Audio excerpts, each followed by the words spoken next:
Welcome back to Cape Town. In the 30 years since we were last here, a lot has happened. On the 11th of February 1990, Nelson Mandela was released from prison and South Africa began the transition to democracy with the first democratic elections held 4 years later on the 27th of April 1994. The emergence from apartheid saw a flood of international investment and visitors, which would boost the economy and help drive the massive changes that needed to be made.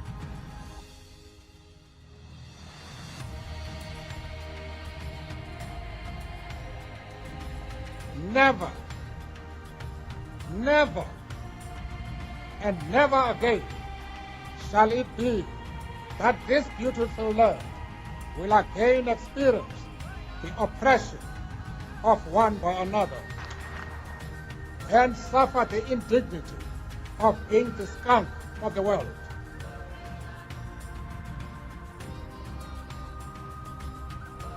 The world is not a simple place. It has many challenges, as does South Africa and Cape Town. Despite the unresolved inequality of its citizens and the many problems they face, there is a feeling of optimism in this city that is not shared by other large cities in the country.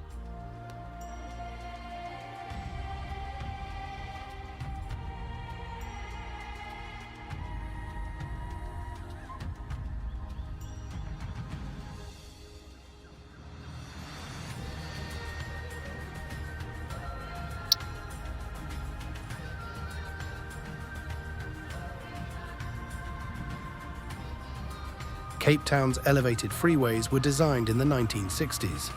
Construction began in the 1970s, but the project was not completed as per the design. The intention was to continue the flyovers and connect up with what is today Helen Suzman Boulevard to create an expressway that would allow quick movement between Sea Point, the central business district, and the outer suburbs. This connection was never made, and the result are two sets of unfinished bridges which have become tourist attractions themselves.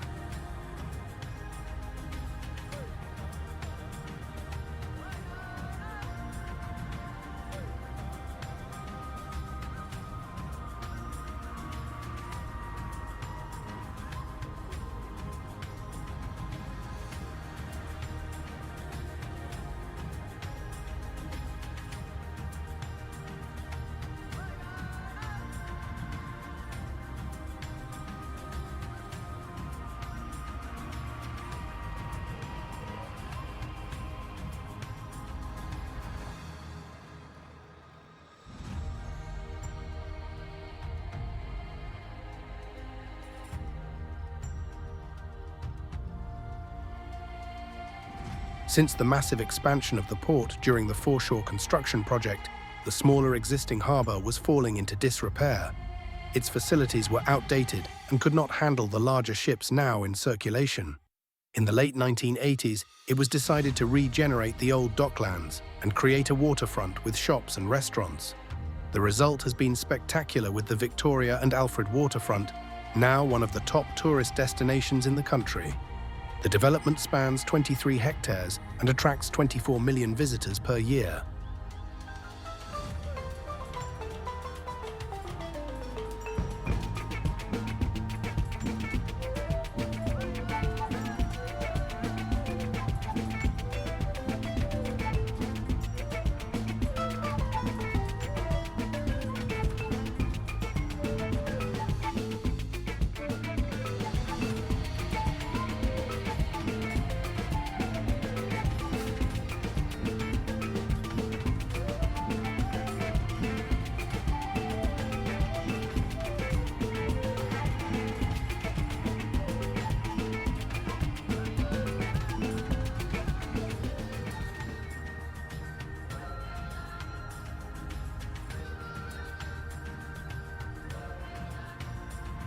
The original Harbour Masters building from Episode 2 still stands as the centrepiece of the Clock Tower precinct.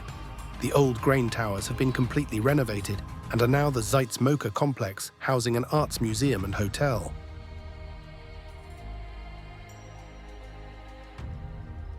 The old quarry and oil storage yards have been transformed with the introduction of a canal that runs to the convention centre, flanked by luxury residential units overlooking the harbour.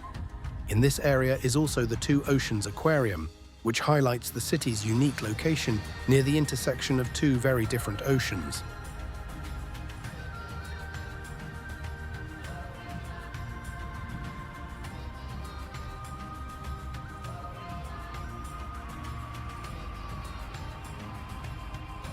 The final extension of the port saw the construction of the main container terminal for the city. These days, the port sees around 3,000 to 4,000 ships per year and is the key export hub for South Africa's wine industry.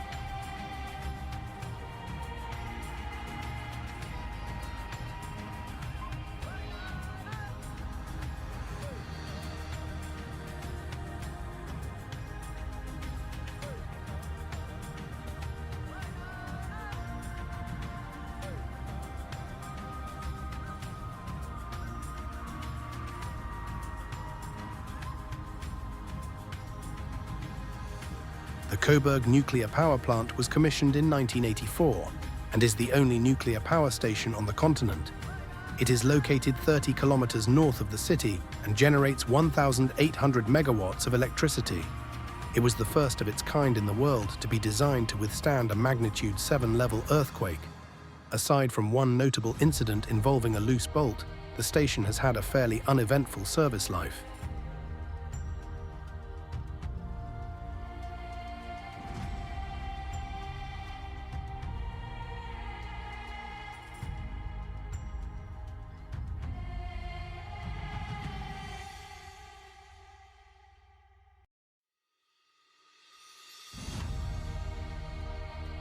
In the early 2000s, a new development was started on a tract of vacant land near the old airbase. It was called Century City and was designed around the concept that its residents would be able to live, work and play there with little need to commute elsewhere in their daily lives. The development centers on the Canal Walk shopping complex, the largest in the city. It is surrounded by modern business parks and housing developments. The theme park seen here was called Ratanga Junction. This has sadly been demolished to make way for another development.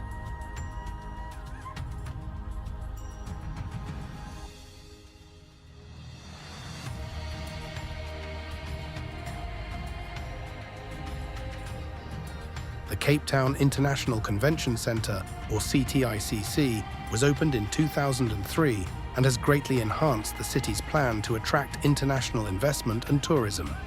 In the 20 years of its operation, it has contributed 53 billion rand to the nation's economy.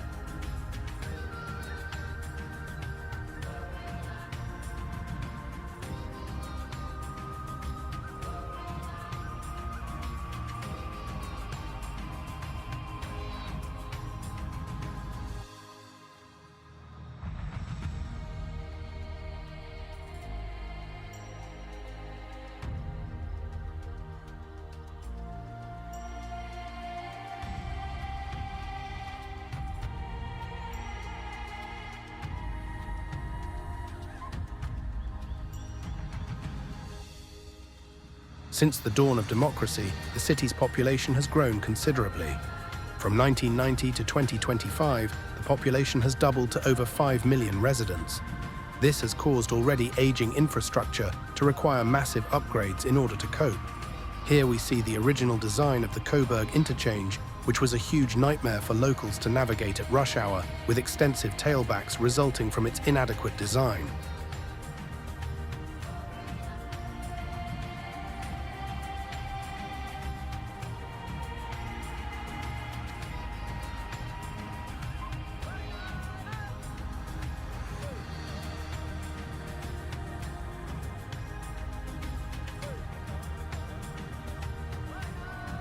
In 2011, a 700 million rand upgrade was undertaken to alleviate the congestion by installing 2 new flyovers to more efficiently move travelers through the interchange.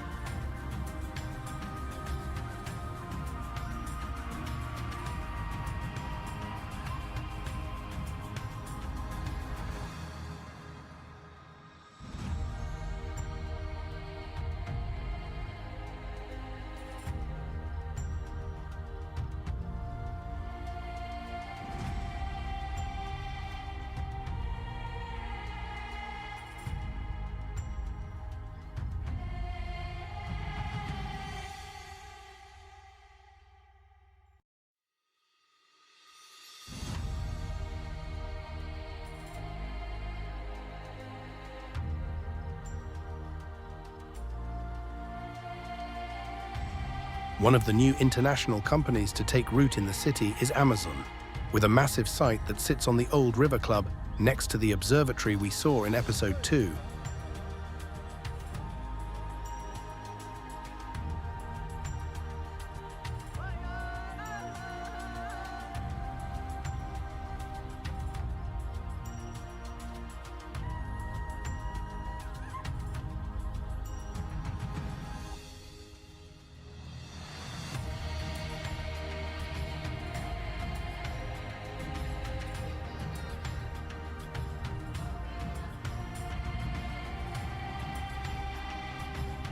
The area most impacted by the growing population were the northwestern suburbs of Milnerton, Tableview and Atlantis.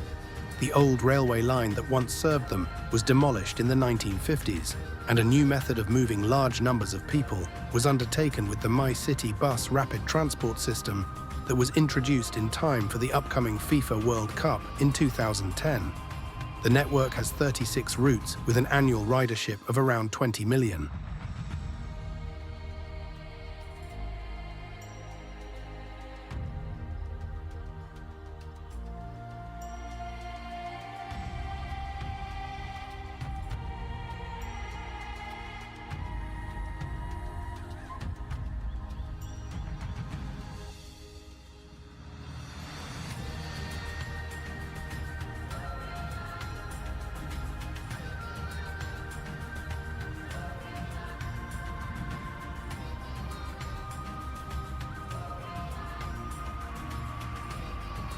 This is Milnerton Lighthouse, one of 3 lighthouses covering Table Bay, the other 2 being Greenpoint and Robben Island.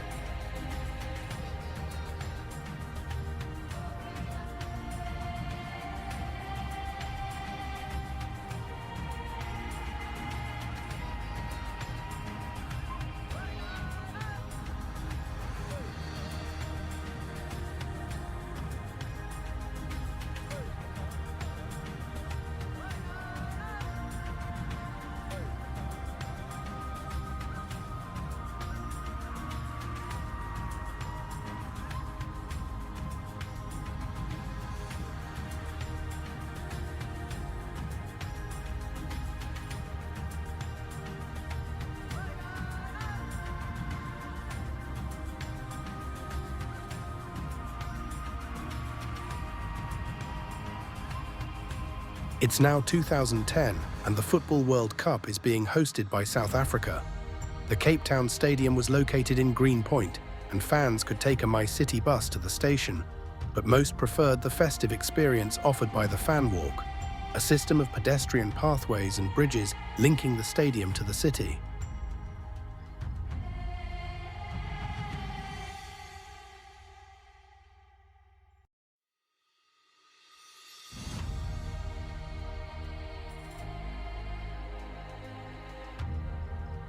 The competition was held over the course of a month with 9 host cities. Cape Town hosted one of the semi-finals. The event was a massive success, with over 3 million tourists visiting the country during that period. It also introduced the world to the Vuvuzela, perhaps not the most favorite outcome of the event. Just led the charge in South Africa.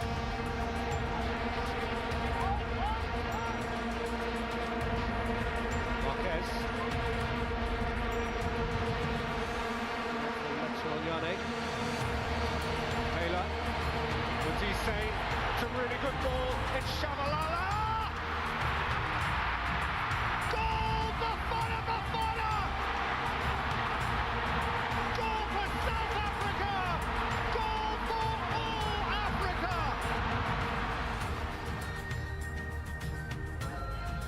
One of the best ways to appreciate the city is to climb Lion's Head on the evening of a full moon. From the top of the mountain, you can watch the sunset over the Atlantic while enjoying a well-deserved cold beverage.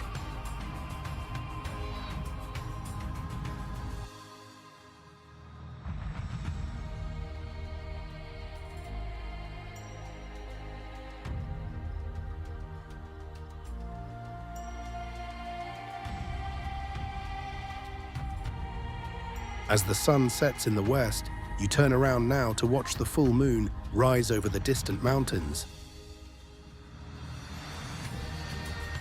Anyone looking up at Lion's Head on one of these evenings will gaze in wonder as the descending hikers with their torches and headlamps form a string of lights encircling the mountain.